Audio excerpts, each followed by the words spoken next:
Hi friends, పీతల curry తయారు చేసుకుందామండి. చూసారు కదా, చాలా టేస్టీగా ఉంటుందండి. ఇంట్లోనే ఈజీగా తయారు చేసుకోవచ్చు. ఇందులో ఏ మసాలా వేయక్కర్లేదండి. చాలా టేస్ట్గా ఉంటుంది. ఎలా తయారు చేసుకుందామో చూద్దామండి. పీతల్ని శుభ్రంగా క్లీన్ చేసుకోవాలండి, లేకపోతే ఇసుక అది ఉంటుంది. చూసారు కదా, నీట్గా క్లీన్ చేసుకున్నాను. దాంట్లోకి 2 ఉల్లిపాయలు కట్ చేసి పెట్టుకున్నానండి. 3 పచ్చిమిర్చి కట్ చేసి రెడీ చేసుకున్నాను. స్టవ్ మీద ప్యాన్ పెట్టి ఆయిల్ వేసి హీట్ అయిన తర్వాత ఆనియన్స్, కట్ చేసిన పచ్చిమిర్చి వేసుకొని కొంచెం కరివేపాకు వేసుకొని ఫ్రై చేసుకోవాలండి. బాగా ఫ్రై చేసుకోవాలి. నీరు పోయేదాకా ఫ్రై చేసుకున్నాక కొంచెం సాల్ట్ వేసుకొని మళ్ళీ కొంచెం ఫ్రై చేసుకోవాలండి. ఈ పీతలు మనం తినడం వల్ల మెదడు చురుకుగా పనిచేస్తుందండి.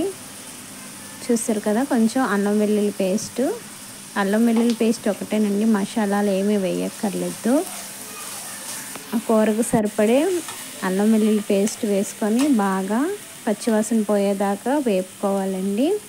దాంట్లోనే 2 టమాటా మిక్సీ చేసి వేసుకున్నాను. టమాటా ముక్కలు కూడా వేసుకోవచ్చండి, కాకపోతే ఇలాగా గ్రేవీ కింద చేసుకుంటే పీతకి బాగా పడుతుందండి, టేస్ట్ బాగుంటుంది.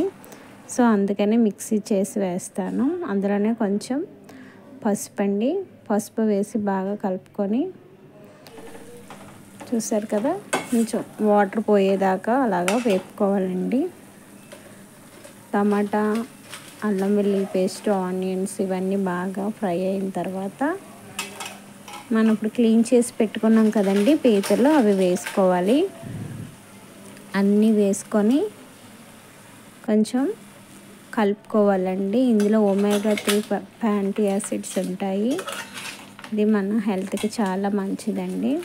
చెడు కొలెస్ట్రాల్ తీస్తుందండి. పీతలు మంచి కొవ్వు తయారవుతుందండి. చూసారు కదా, ఇలాగా కలుపుకొని మూత పెట్టుకోవాలండి. చూసారు కదా, మనం ముందు వేసుకున్నదంతా పీతకు బాగా పట్టి, చూసారు కదా, ఇలాగా కొంచెం వెయిట్ చేసుకోవాలండి. బాగా కలుపుకొని, అడుగు పట్టకూడదండి, అడుగు పట్టకుండా చూసుకోవాలి, కలుపుకుంటూ ఉండాలి.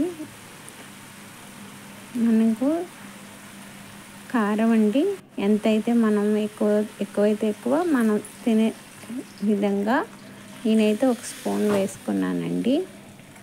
వేసుకున్నాక 1 గ్లాస్ వాటర్ వేసుకున్నానండి, ఎందుకంటే కారం అది మిక్స్ అవ్వాలి కదా అడుగు పట్టకుండా.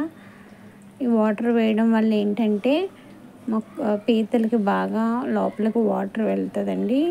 దాంతోపాటు కారం ఇవన్నీ ఉన్నాయి కదండి, అవన్నీ పీతకు బాగా పడతాయి. బాగా కలుపుకొని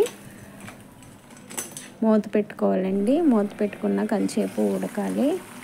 చూసారు కదా, బాగా పీతకి ఇవన్నీ పట్టి, చూసారు కదా ఎంత బాగా కనిపిస్తుందో. స్మెల్ కూడా అదే విధంగా ఉంటుందండి, చాలా టేస్టీగా ఉంటుంది. సరే మీరు ట్రై చేయండి ఇంట్లో. చూసారు కదా, పీతకు బాగా పట్టింది. చూసారు కదా, నీట్గా ఉంది కదండి. దీంట్లో కొత్తిమీర అండి, కొత్తిమీర వేయకపోతే టేస్ట్ అస్సలు బాగోదండి. పీతలో వండుకుంటే కంపల్సరీ కొత్తిమీర వేయాలండి. కొత్తిమీర వేస్తే టేస్ట్ చాలా చాలా బాగుంటుందండి. ఆ నీరంతా దగ్గరికి అయ్యేదాకా ఉంచి మనం సర్వింగ్ బౌల్లోకి తీసుకోవాలండి. చూడండి, వాటర్ కొంచెం